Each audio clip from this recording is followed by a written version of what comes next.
Hey everyone, Cindy, an open door, 12/12/25. This is the hour we call sharing the word. We've been through the facilitation of Amy and Sandra and the field. We've been working with Paul Selleck and the Guides Resurrection. And as is our habit, we'll begin with a clip and then I'll hand it over to Sandra, I think is what was decided. So here we go. Good, good. It feels really good to be here with you. All right.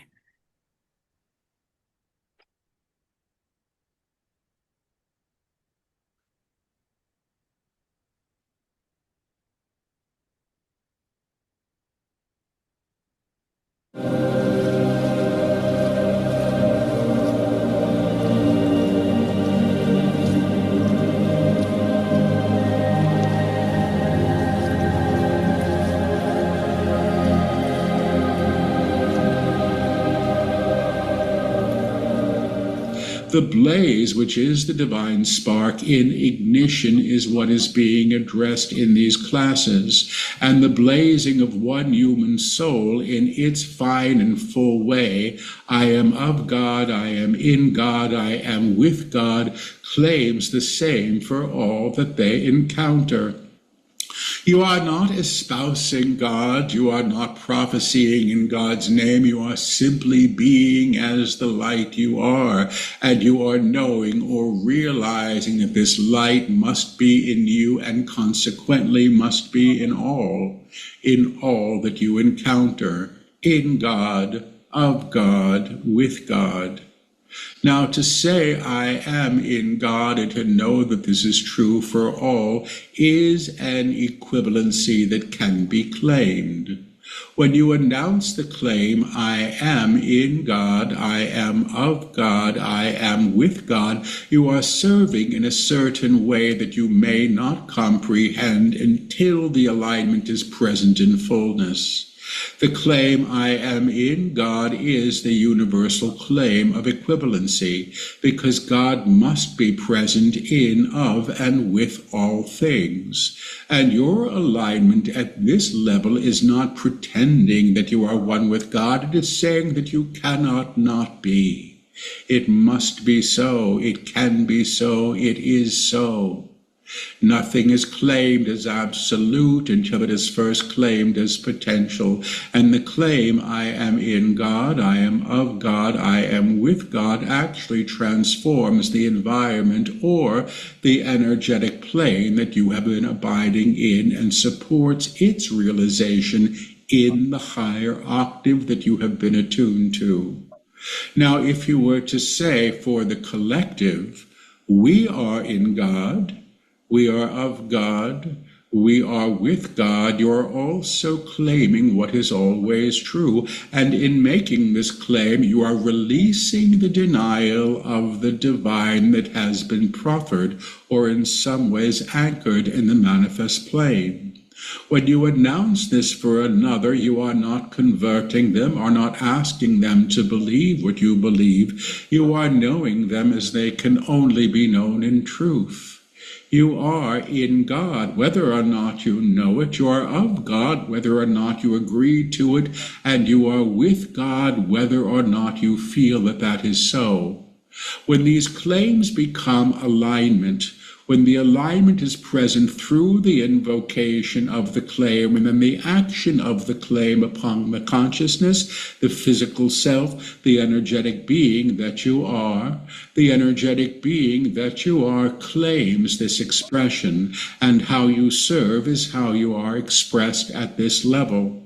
The invocation, while simple, I am in, I am of, I am with, must be understood as utilizing the monad and its knowing of union, which is present in its claim, I am, I have come, I am in the upper room, must be understood as the alignment through the invocation by the monad, not in Sally or Joseph or Philip or Claire.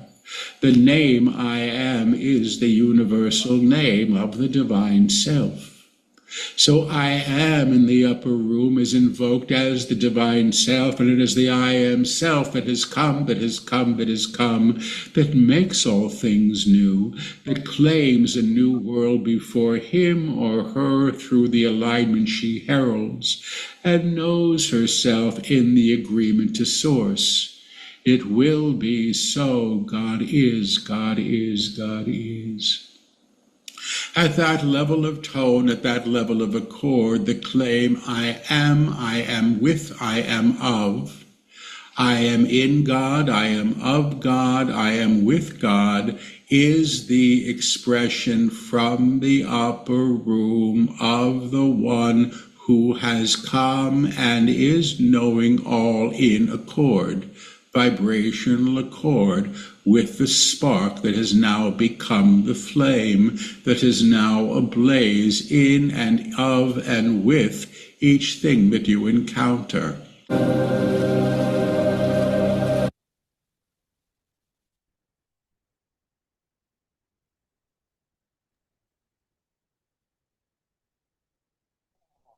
It's interesting how I think wow every time I hear, and even though it's saying the same thing I've heard before, it's still wow. The energy that comes through, it just there's a recognition of truth, and that I like so much about it, but I was just thinking, what did he say? You're not pretending. Sometimes I have felt like I was pretending, Am I just making this up? But you're not pretending. That was really good, reaffirming. I am in God, I am of God, I am with God. We we are in God, we are of God, we are with God. It's so simple and so profound. Cindy.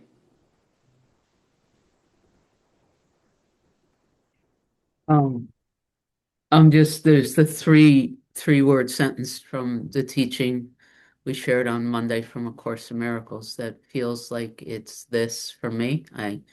Which was just you are yourself. How can I ever not be who I am?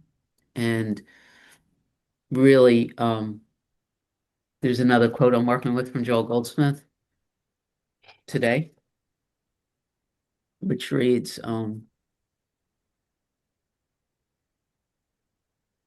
ready for this one. Seeking guidance from God at this stage of your unfoldment will set up a sense of separation from God. It gives a sense of God and someone needing help, direction, or wisdom. Actually, you need to let God be your life. Then it lives, acts, performs, and is your very being, which also feels like what we just heard from the guides. And I've really been sitting and watching this sense of the separate being, like attempting to exert its autonomy on the teachings that are currently coming at me in more directions than I can count. So, yeah, the ego pretends not to be God.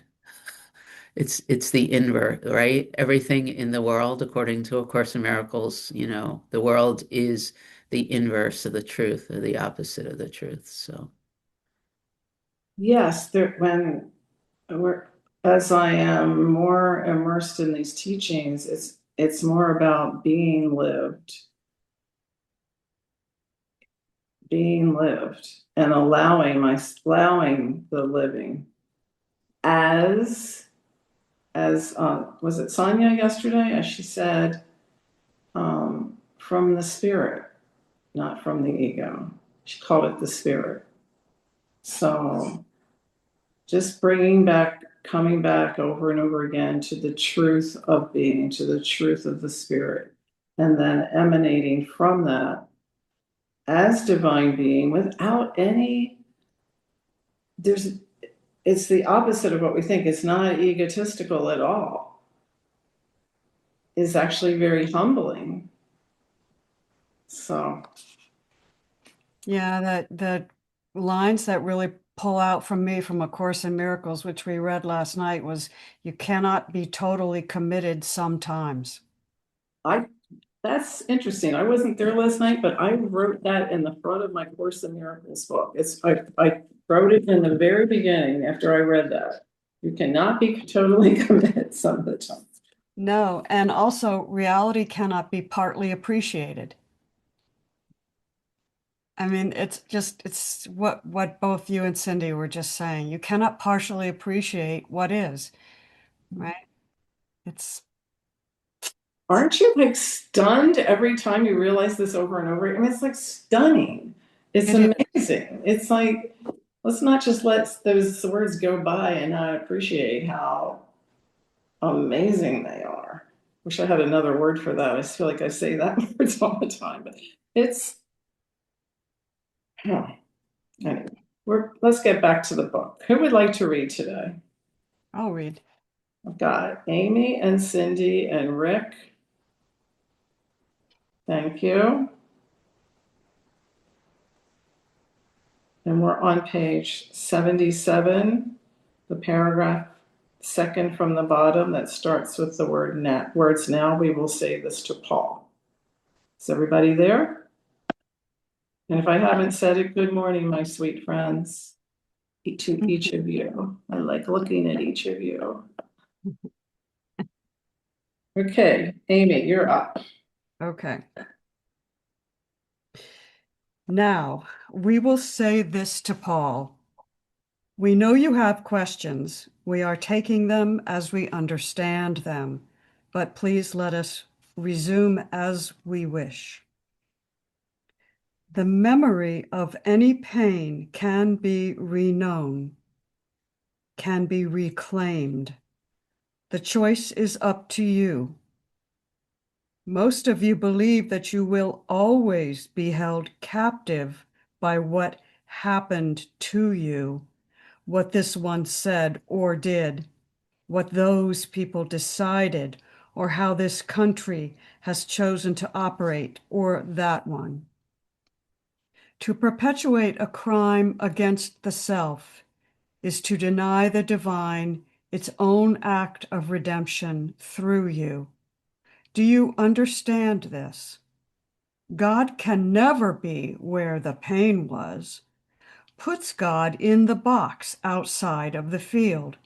You have placed God there, and in your self-righteousness, take a bow that you are correct. God was not there. Well, just let that sink in for a minute.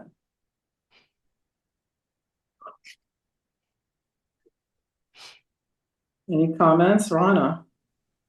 Hey, good morning, everyone. Hey. That reminds me, I don't know if anybody read the book The Shack. Yeah. And when the father or grandfather, the main character, like Jesus was with him and he was been shown the moment that the little girl was abducted. And there was, this whole scene about Jesus explaining that he was right there when that happened. Like that little girl was pulled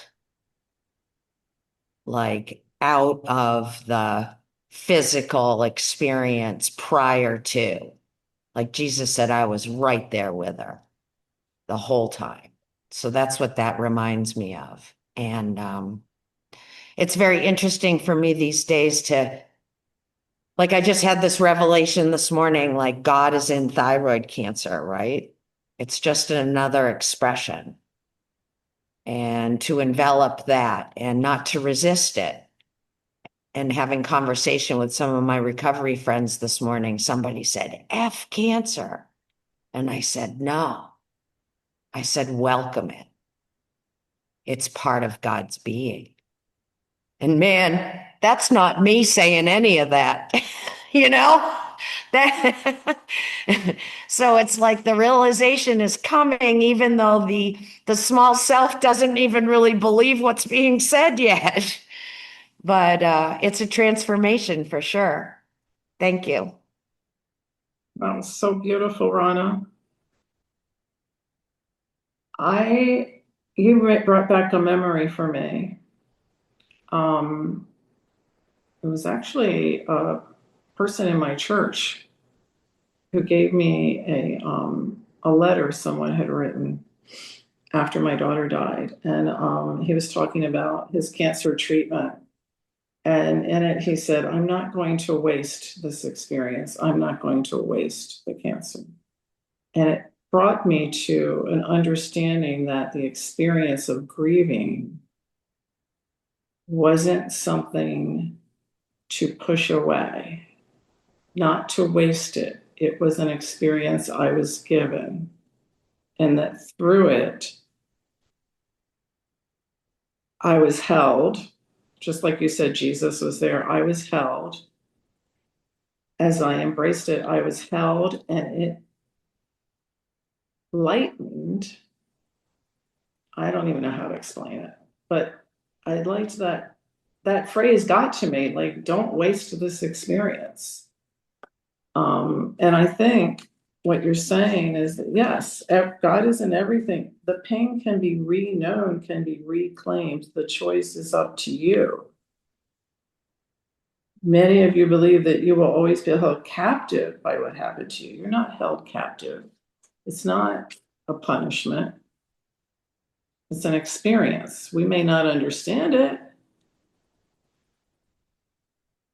I don't think we fully can. I don't know if I can, but the more I accept all that is and realize, truly realize, not just a head game, but truly realize that everything is divine for us, it just changes everything. Yeah, I feel like I'm being liberated through this. Oh, that's I so really do, because, I uncovered the belief, right? Rana will never get cancer. yes. That was just the belief. And that belief was created because I watched so many family members as a young child when they didn't have good treatment for cancer. And so I always held that belief. So for the whole year, I've sort of been in denial, but not, right? Being open, being available to have my thoughts about this change, even though I didn't even know that belief existed until 3 weeks ago. And so I feel liberated. I feel free because of this. And you guys are the ones who have encouraged me and allowed me to experience this in the way that I am. And it's kind of interesting and beautiful. Oh my gosh. And we are liberated with you. We are with you in this. I don't know if you feel it. Well, heck yeah, I felt you guys the whole time. You're not alone in this. No, I don't feel that way at We all. And I love all, you dearly. yeah. Yeah. So Thank you for coming into my journey. thank you. Thank you. You don't even know the gifts you're bringing us each time you speak of this. Cindy, you've had your hand raised for a while. Go for it. I I'm almost crying here, so Well, I was also remembering like Amy's class, the beginning of Amy's class yesterday, where everybody was talking about Rana's share from yesterday. So, there's a sense that we're all being liberated through this. yes, yes. Um, I I was just inspired to raise my hand. I'm also being affected by a conversation Amy and I were having before this opened. So I'm just sinking into my heart and wanting to bring this whole conversation back to the clip and what we were talking about, and this understanding that we are God, right? That's what we were talking about before we started reading. So this idea of denying God in anything held on the edge of, but wait a minute, God is all there is, and we are that. So how could God be denied in any experience we call ours in every single aspect of whatever that past pain is? It's if it's all God, then it's all me because I can never not be an extension and created and of, what I am. It's amazing how difficult that is to put into words here. Like I feel like I'm speaking through sludge because because there is definitely a construct or a container here that says that I'm something other than that. But that is ridiculous, right? So the habit of the habitual identifying as something outside of God is being broken here and now. I'm gonna put it, that's where I was in my diet this morning.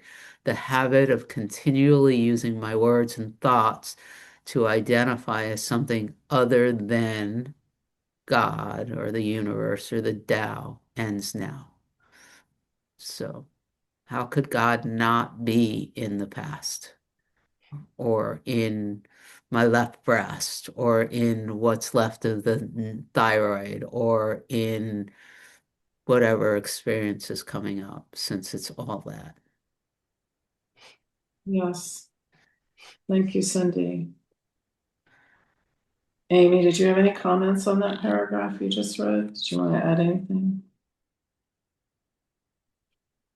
No, I just want to add, I want to just say to Rana, yeah, the title of what we read of the section that we started reading was Extending the Gift of Life.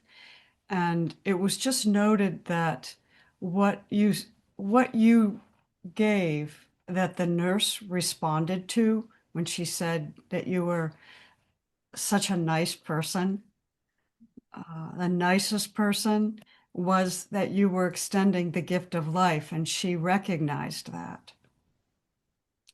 And that's what it is. That's extending the gift of life. It's one of its expressions.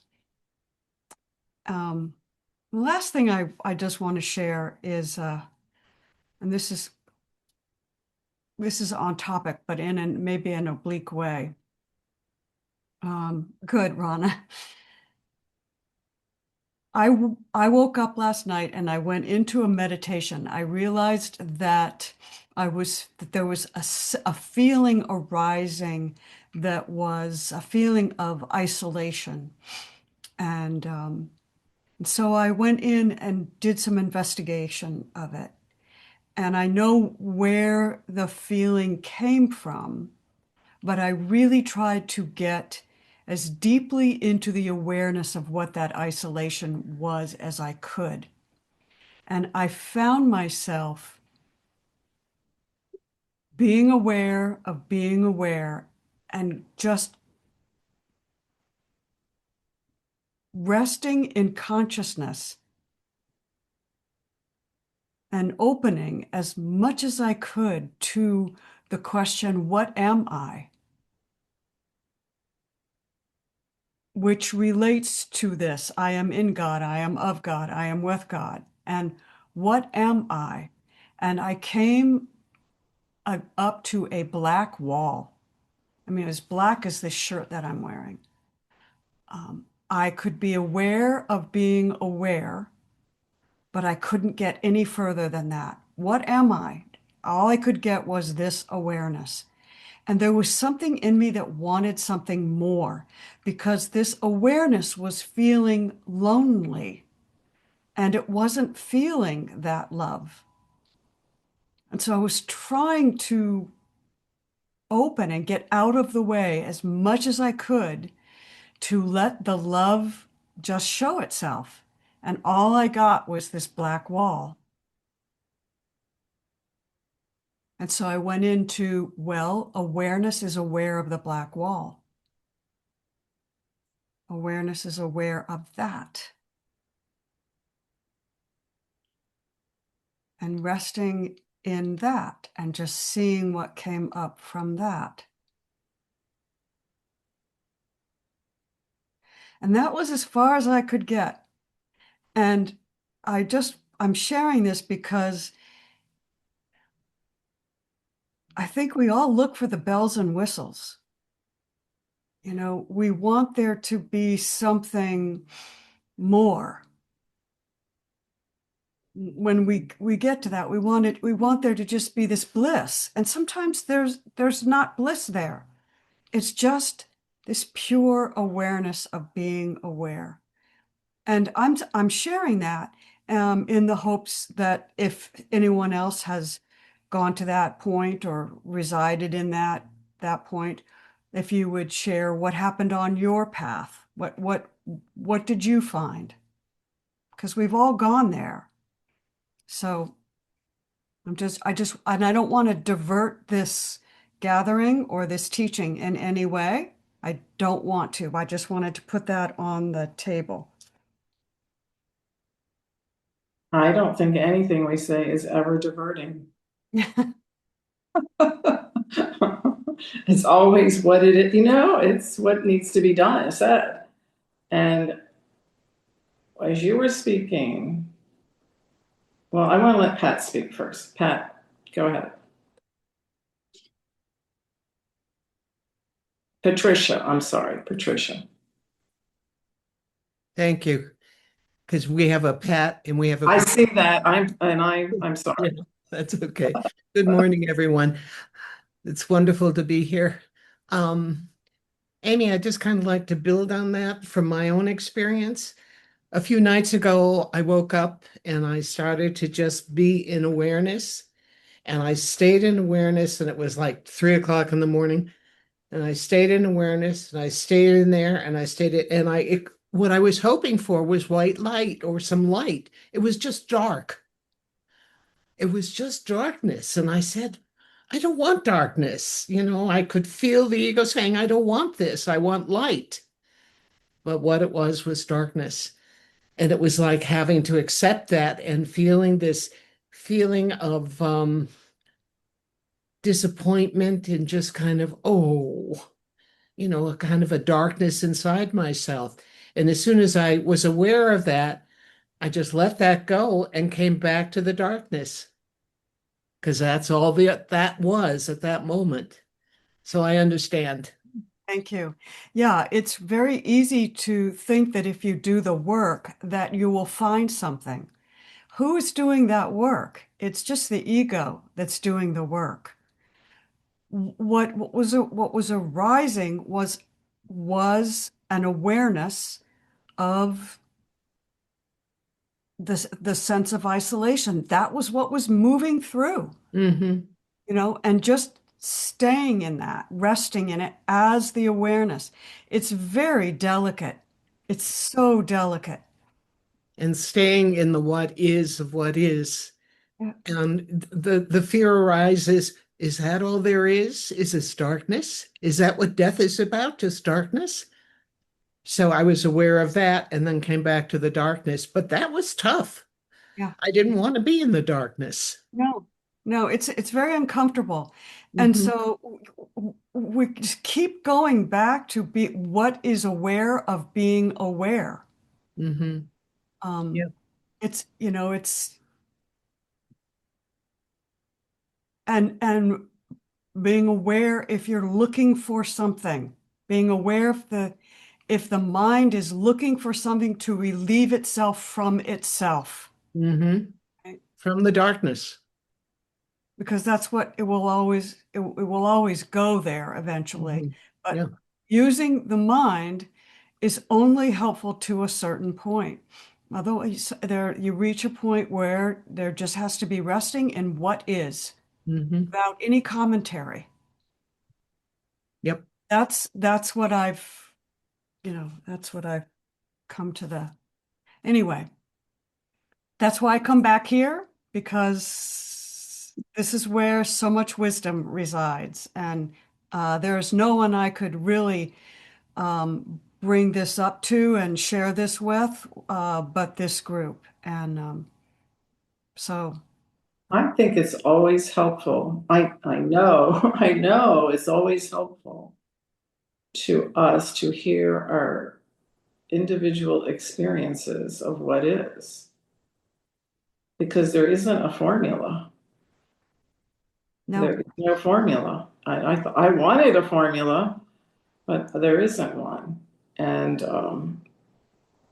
it's different for each of us, I think. But there's a line that I just want to reread, and again, this will be different for each of us too, but to perpetuate a crime against the self is to deny the divine. yes. So as Nandego tells us all the time, everything is for me. Your black wall is for you, right? It's even your sense of isolation is for you. It's all for you. And the more we realize that, the more less resistance we have. And whatever opens, opens. And we each have our own experience. Yeah. So Cindy, you're up next to read the next paragraph. Oh, are you finished, Amy, with that? I'm complete. Thank you for indulging me. I love it. Thank you for sharing it. So we're on page 78, the second paragraph. Now, when you have an atrocity at a mass level, you have conditioning that would suppress the divine to the level that a people or a country can ignore an injustice and perpetrate crimes against others. This has happened throughout history, and it's born in lack, a belief that God cannot be in some place or in those people. To redeem memory is to know God where the memory was, and in the act itself that produced the memory, because the memory is tainted through the perception of the one who bore witness to the pain. To see this from the upper room is not to condone what happened. It is to witness it from a perspective where you are no longer blaming. If you wish to blame, enjoy your day. This is not the teaching for you. Most of you wish to blame, but pretend you don't. You wish to be sanctimonious in your behavior, but your heart speaks otherwise. To forgive another is to set the self free. Do you understand this? Oh, does that not sound like A Course in Miracles?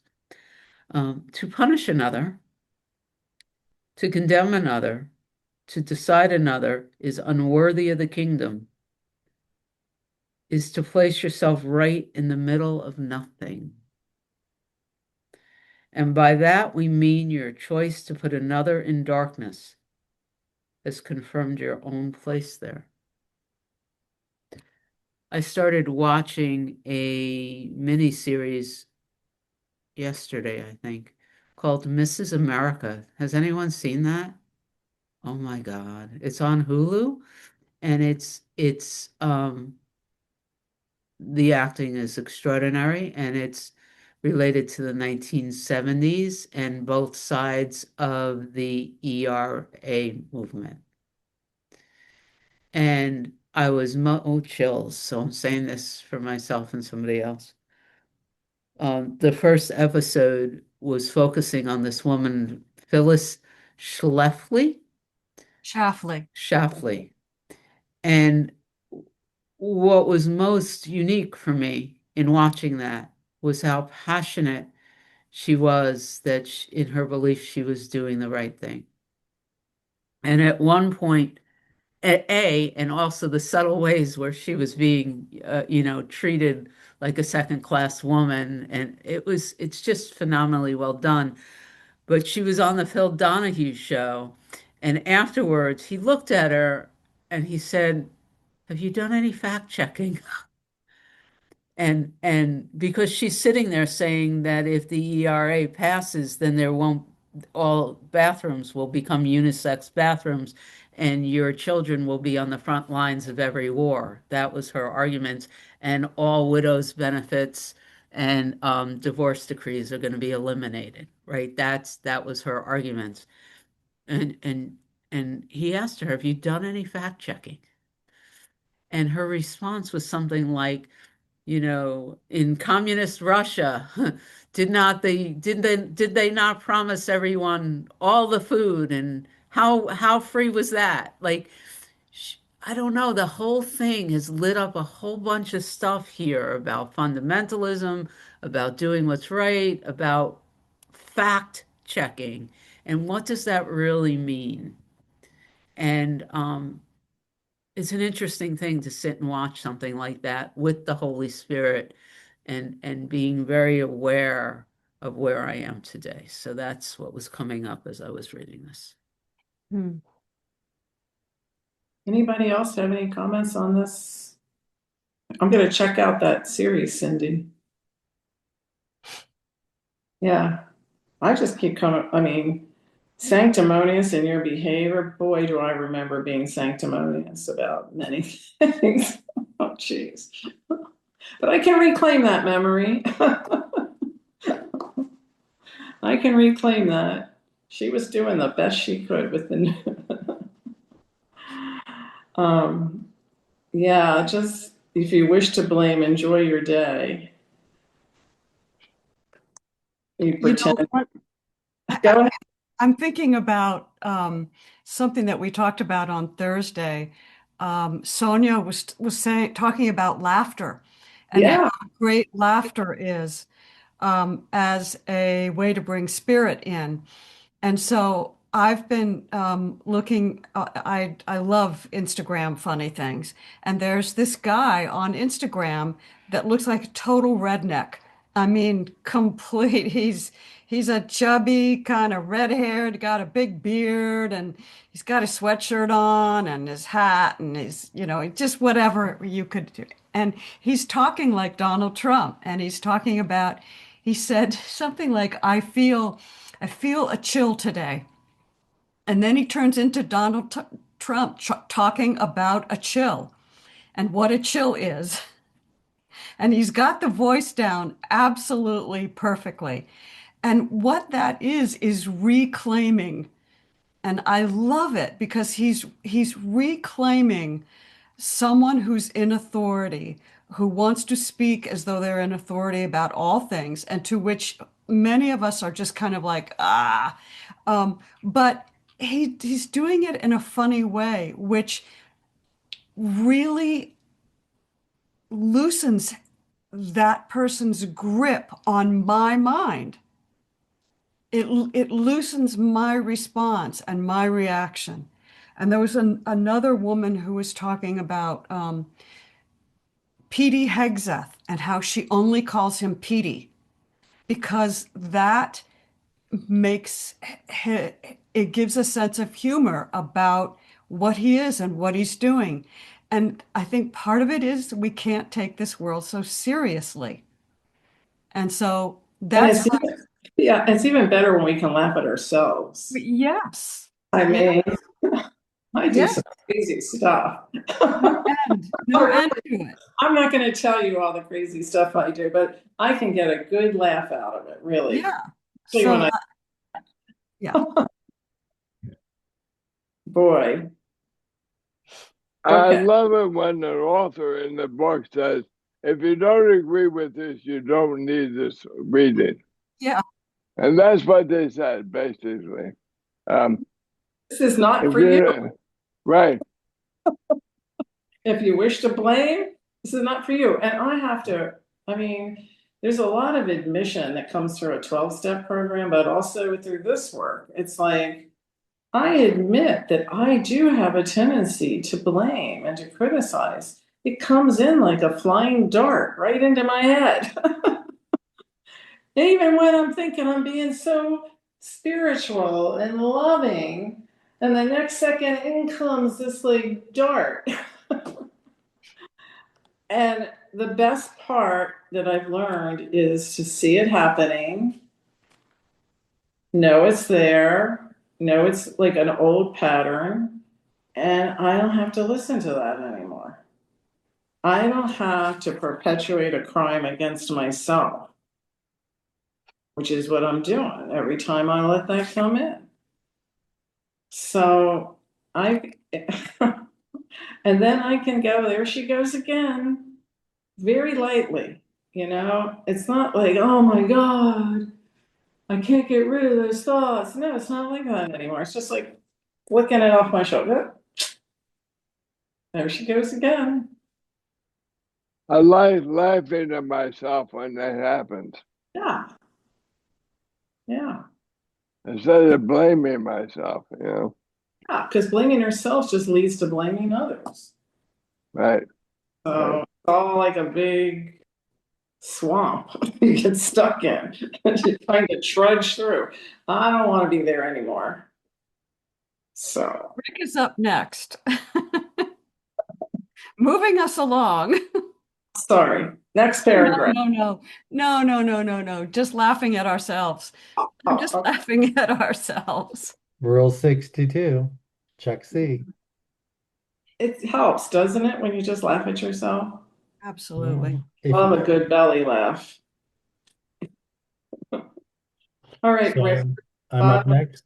To the eight. Just so you know, and I'll offer this because I have the Kindle version. If you ever want me to share it so others can read, I'm more than willing to do that. Having said that, when we when we teach through Paul, we must override an idea he holds that what is taught must be pleasant, must be agreeable to the reader. He Interesting. wants no one to be offended by what we say. We are about to offend many people. You are right. You are rarely right.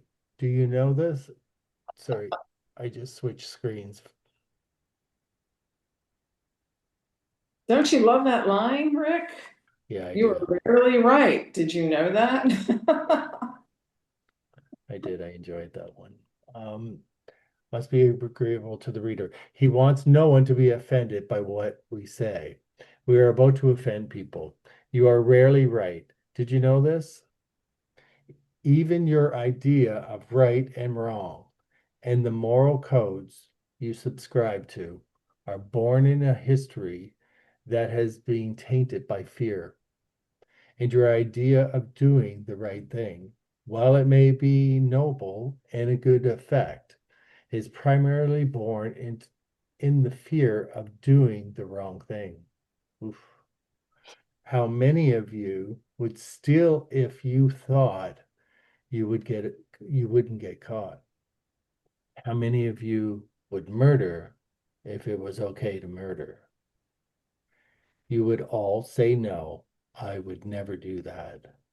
But most of you, in fact, you all have it in you to catalyze the aspect of self that are capable of murder, capable of taking another, is not an act in fear.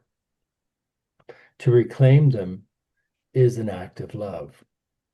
And to know that the self holds these kernels of hatred, of fear, that can act in ways that are harmful, is to redeem the self at a level of agreement that few go to. As long as you are not acting on the impulse to harm, it is all well and good. It is fine to convey your it is fine to convey your neighbor's possessions as long as you don't put the silverware in your pocket. You understand this, yes? But in fact, those needs which are born in lack and fear are the catalyst for the pain you see in the world, and they are born in the denial of the divine.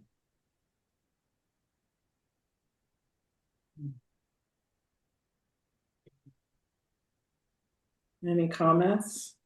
Did that speak to anybody? I relate to a lot of that, and I have gone through that darkness, especially in recovery. When I first came in, because I did not, you know, I knew where I'd come from, and yet when I came in here, and I guess because I had a lot of controlling issues going on that I wasn't aware of. I mean, I wasn't aware of anything. But to have those thoughts come up when someone either looked at me the wrong way or moved the cup in my way or put a chair in front of me, whatever it was, there was this rage that was in me. And it terrified me because I saw, not only did I see what was coming through me, but I saw that in the right situations, I might have acted on that. Sober, sober. And that freaked me right out because, I mean, as much as that's not who I was or my experience, it could have been. And, I don't want to go on about AA, but, we don't know who we're sitting beside. And I've sat beside people knowing what they were. And I know that I'm capable of the exact same thing. And I got to face that. And I experienced it within myself. So, yeah, I get it. The right circumstances, the right day, the right look. Thank God I'm sober today because, you know, yeah, it's the yets, right? I'm eligible too. It just, yeah, and that I'm gonna say that's grace because I didn't see that before. Yeah. But I see that today and I'm just so grateful to yeah. I love this reading because there's so much being pulled out of me and drawn out of me. And um yeah, I've seen the dark night of the soul. I've experienced it, and I've experienced near death and having death presented to me. And I came out of that with a new filter. It wasn't even a new pair of glasses. It was like I saw life. I saw things so different. It was like this this clarity. It was a shift of of perception. It just, yeah. So thank you. Well, thank you for sharing that. Thank you, Rick. Thank you for that gift to all of us. I think I told you all the day I felt pure rage. It was like not too long ago. I mean, I didn't act on it, but no, I did. I punched my husband, but I only punched him in the arm. I wanted to put my hands around his throat.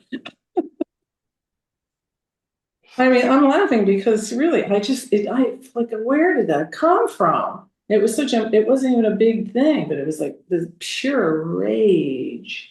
So this human experience, we're experiencing all of it. And that old saying, there but for the grace of God go I. I mean, it makes it so much easier to, when we start realizing that this is in us and we're having these experiences, then we can be more forgiving, like the Course says. We can look at things differently and see it differently. I feel like I'm doing a lot of talking. Pat, you have anything you want to add? You're doing great. You're doing. I like to hear other voices. It's Friday morning. Yeah. Is she getting ready to talk or not? I can't tell, Pat. Oh, There you asked me, I'm just kind of lost in the conversation, just saying yes, yes, yes, yes, all of the above. This is what we are working with, and we are redeeming the world. We are redeeming ourselves. We're redeeming the universe by doing this work. And we don't have a clear vision. We don't know the massive effects of what we're doing, because there's so much more to it than what we see on the surface. And it's what gives me hope. I mean, the hope that that I guess I don't know what to call it, the dark side, God is there too. So it's all for the redemption, the transmuting, seeing something differently. And it's just I've been more just soaking in the various things that people have been saying, and really identifying, because everybody only said things that I could say. So I won't say anything else. Thank you, Pat. But I just saw Wicked for Good, and there was at least 2 times in that movie where they talked about looking at things a different way. And I went, okay. Yeah, and of course, well, I won't give it away. Thank you. Patricia. Yeah, it's just as we were all talking, we're experience of the human condition. I mean, I don't know. For myself, I have a shadow side that I have to take responsibility for and take a look at. That part, to have the courage enough to be able to say, I forget being so perfect and holy. You are just blaming that person and being resentful and the rest of the stuff. It's my stuff, because nobody put a halo over my head. So, to our shadow side. Thank you, Patricia. Richard. Yeah, great paragraph in this reading. I erase yours. What really helped me in the last few years, I kept reading the course and kept saying, I'm the light of the world. I am all the love in the world. And I finally came up with the expression, and I say this quite frequently. I am the light of the world. The light of the world has come to every mind because I have forgiven the world. And when I first came up with that, I had to realize, what do I mean by forgiving the world? So, and then I had the thought, if I'm an innocent child of God, everyone in my dream is an innocent child of God. So the minute I judge anyone, I'm judging myself, because we're all one. So I have to forgive everyone and everything in the world I experience. And only in that I be at peace. And that worked for me. So I'm going to continue doing it. And I think that's what they're saying here. You have to be willing to realize you're going to make mistakes. And that's when I laugh the most, when I make a mistake, because I realize I'm on a journey. I'm not pure. I'm not a pure vessel for the divine yet. I may never be. So I laugh at myself when I screw up, and I start over again. No big deal. So I just want to interject. The laughing at yourself is key. I'm telling you, yes. I laugh at some of the crap that comes through my head. That's the only thing to do about it, really. It's going to come through. And if you take it seriously and start dumping things on top of me and making it real, instead of going, well, that was stupid. Okay, onward and upward. That's good.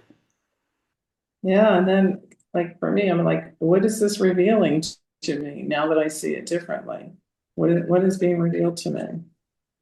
Okay, well, let's go on. We would like you all to take a moment now on the last paragraph on page 79. We would like you all to take a moment now and sit with the self and ask yourself this question.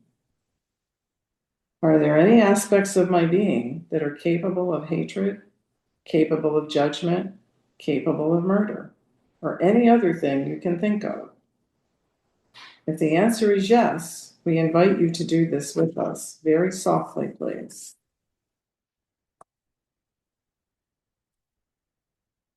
On this day, I claim that any aspect of my being in denial of its true nature, hidden from light, and hidden the source of greed or fear, will be reclaimed.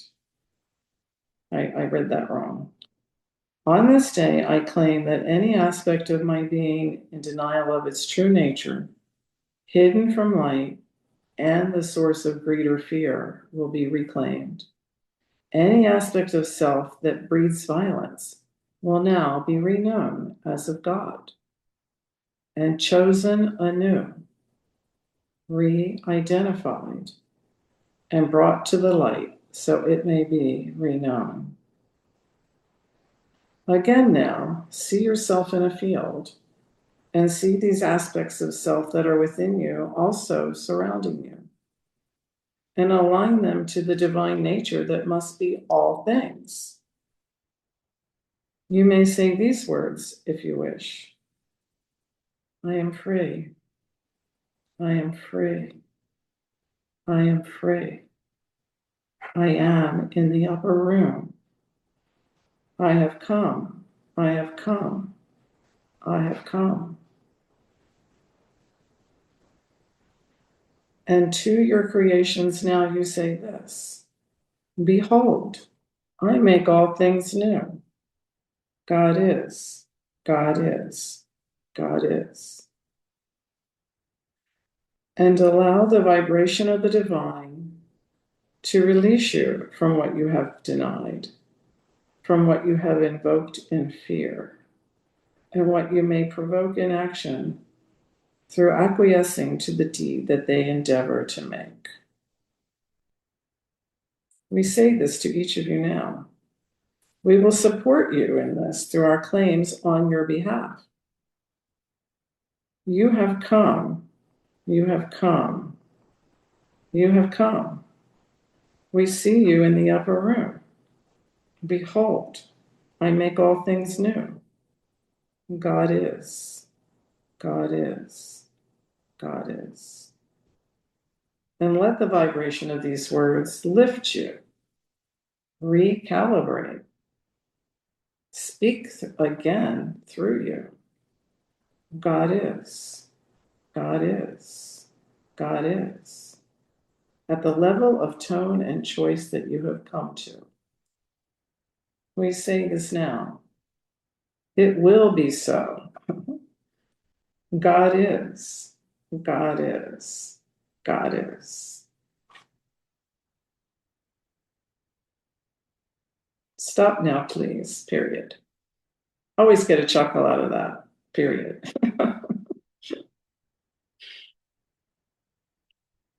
So we can recognize these things in the aspects of the separate self and then reclaim them. That's what I got out of that. What about you? Amy?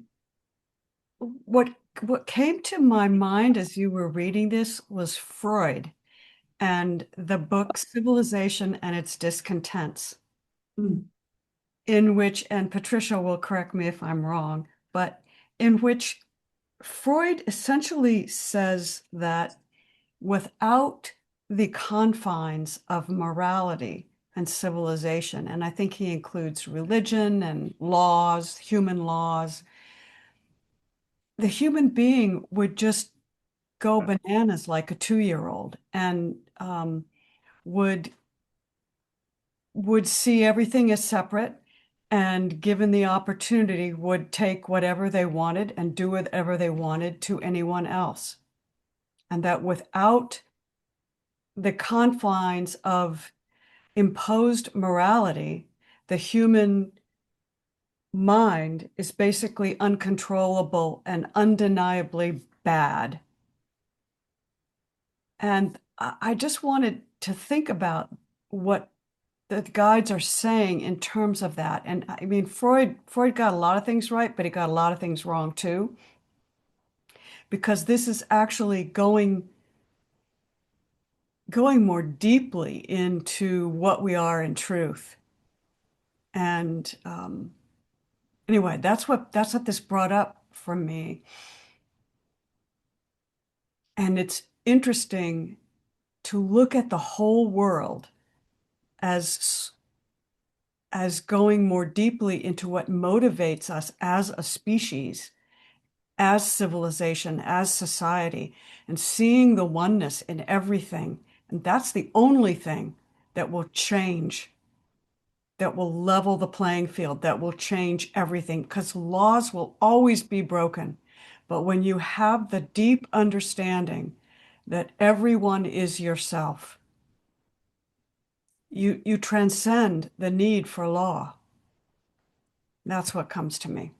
That's beautiful. And for me, it's like when I remember the truth of who I am, the holiness that resides in me, as me, I act differently. I mean, I don't really have a desire to harm when I'm in that realization, or to steal, or to even, I don't even care about what somebody else has. It's like, it's just coming from that place, which we were guided to yesterday. I think Cindy was next. I was just wanted to say out loud that the guides teach in tone, and they teach only ever in the present moment. They say that often. And so this last part of the teaching for me was an invitation to surrender those aspects of self and allow them to be reclaimed, not from an intellectual, let's talk about it and maybe someday kind of experience, but the only time it could ever be done is now. And as you were reading them, I was reading it with you and felt the yes in my heart and could feel a real energetic lifting, and I wanted to say thank you for allowing that to happen in the group. Yeah. Thank you. And I love that pointing that it's now, right now, always. Patricia. Thank you. I was thinking about one of the things I've been so struck by living in Mexico. I was so struck by how kind people were, and recognizing that it's a Catholic country, and there is morality that is taught in the Catholic Church. I mean, that's one of the positive things, one of the rules. Do unto others as you would have it done unto you, for example.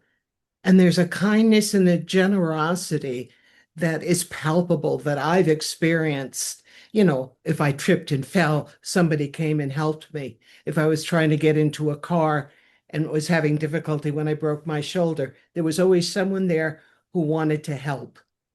And that is not, and it's been such a beautiful experience of experiencing humanity in that way. But it's also, this is a Catholic country again, and there are the rules within the church that people have adapted to that are really positive, that are just so kind and generous. Those kinds of of a way of being. And that way of being is really living in the light of the upper room, as far as I'm concerned. So I'm grateful for that experience. I continue to be. Thanks. That's really sweet. It reminds me, like, I can't remember the exact quote, but in the Bible where Jesus said, "Don't live by the spirit of the law, not the law itself." That's not the exact quote, but it's something like that. And I finally got that. And in fact, when I go back and read now, Emmett Fox turned me on to reading the Bible differently, but when I go back and read it, I can read it so different than what I was taught. I mean, the enlightened beings upon whom these religions, all of them were founded, were saying something that got interpreted differently. Tried to make it into a rule-based kind of morality. And the only thing I think is different with Freud is Freud thinks we were innately born in that fear as to, whereas we know we weren't, that we were conditioned. So, Richard.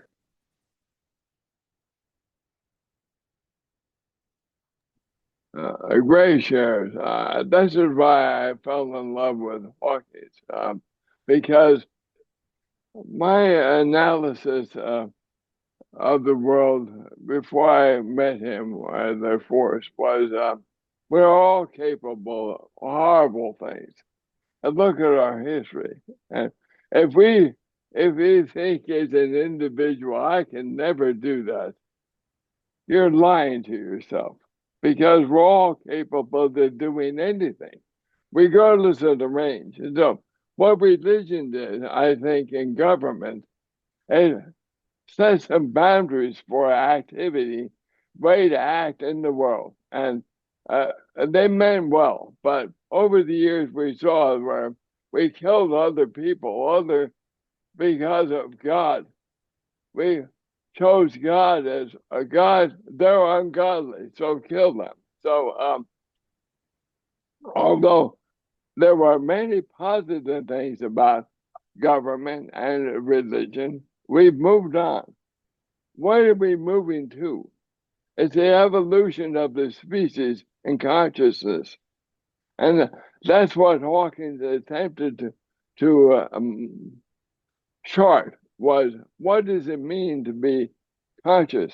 And where are you on the conscious of the human race and individually? And he tried to put together a systematic way of measuring where we are as an individual, as a collective, in consciousness, because that's where we're going.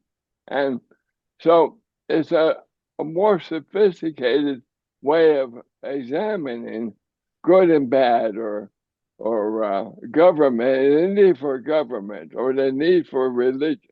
It's a more divine way, I think. At least it resonates with me that way, that you're not going to look at where you want to go and have some kind of an idea where that is on the scale of 0 to 1,000.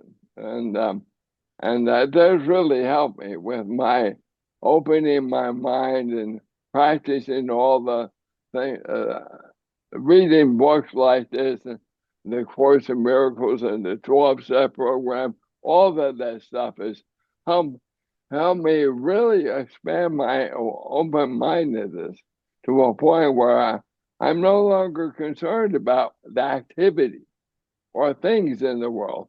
I'm more concerned about the energy that's causing the manifestation of these things.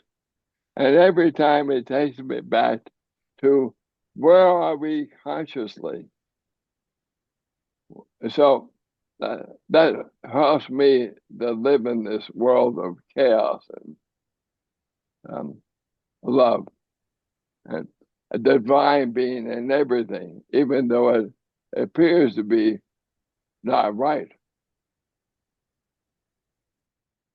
Thank you, Richard. And thank you for loving all of us. We feel it. I feel it. So we have about 6 minutes. Do we want to start another paragraph? Or May, would you like to join in? Do you have any comments you'd like to add?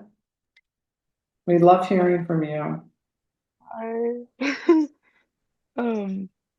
yeah, I don't know. I'm thinking a lot about like reclaiming and also just like holding everything, like especially like just like when you see like something like horrible happening on the news, like it's like it's it's like absolute heartbreak. But like knowing that like it is our creation, but then ultimately we can change it. We can reclaim that and transform it. And it's this continual renewal of that. But like I think like the guides have expressed this where it's like you can't not look at it. You have to look at it. Like if you completely ignore it, you're not doing anybody any good. You have to look at it and then let it come up and then know it in truth and then bless, basically, I guess the word. I don't know. But like I feel like that like those are like the hard knocks or whatever. Like yesterday I tripped on the conch like after class I went on like a run and I was like dancing a little bit and I like princess fell. Like Cinderella tripped. Like the glass slippers dissolved. But then I was like, okay.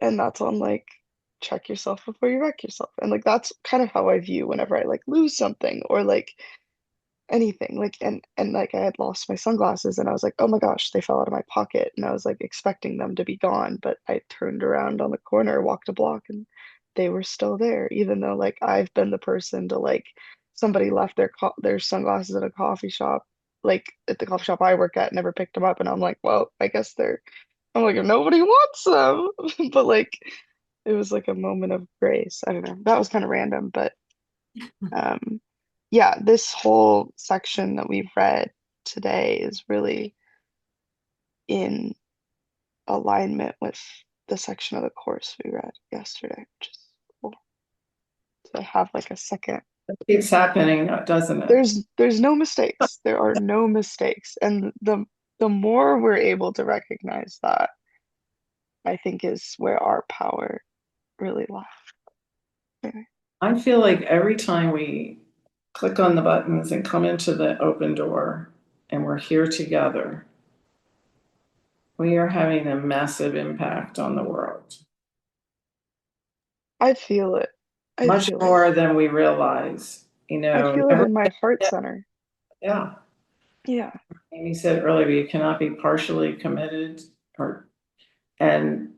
there's that old Margaret Mead quote that I love to say, never doubt that a small group of committed people can change the world. It's the only thing that ever has. Because only minds can connect. Yes. We'll see the world differently. And it's cool to do this online because we're in like a web also all over the whole country. Yeah.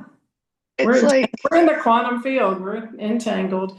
I feel like if we were doing this in person, it would be completely different. Like we would be so much more localized. I feel like our perspective would be so much more cinched or something. And maybe it wouldn't, but there's something special about it is. Like it's really the only way, I think. So are you complete, May? Yes. Okay. Cindy, you want to finish up, close this out? Well, we're never really closed, but I will end the hour. I'm working with another teaching from this Kabbalah 30-day program I'm on that is really affecting me.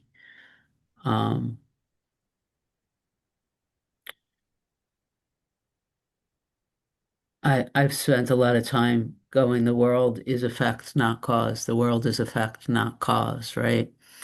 What the teaching in today's offering from David Giam There's one quote that says, "Someone who embodies the energy of being the cause doesn't wait for the world to change. They change their internal state and watch the world respond." And another part of that teaching, um, I've never looked at this before. He states in this teaching that you are the cause, you're not the source. And I've never quite understood it in the way it's downloading. So the world the dead world, right, Richard? It's already dead. The dead world is the effect. Source is or God or Tao is the source. Whatever's happening here is the cause, meaning where am I placing my attention? Not fully aligned yet, but it feels really new to me. How somehow I feel like I'm being asked to take full responsibility, but not in a way that's a blame or a shame or a guilt, but this understanding that I am cause. What's my source? What well am I drinking from in the given moment? And this all feels sloppy here. The words feel sloppy. But someone who embodies the energy of being the cause doesn't wait for the world to change. They change their internal state and watch the world respond. Is that not stunning? Yeah, so whatever I am, I'm no longer identifying as effect. And that's what I got. Thank you. Thank you. So nice to be with all of you today.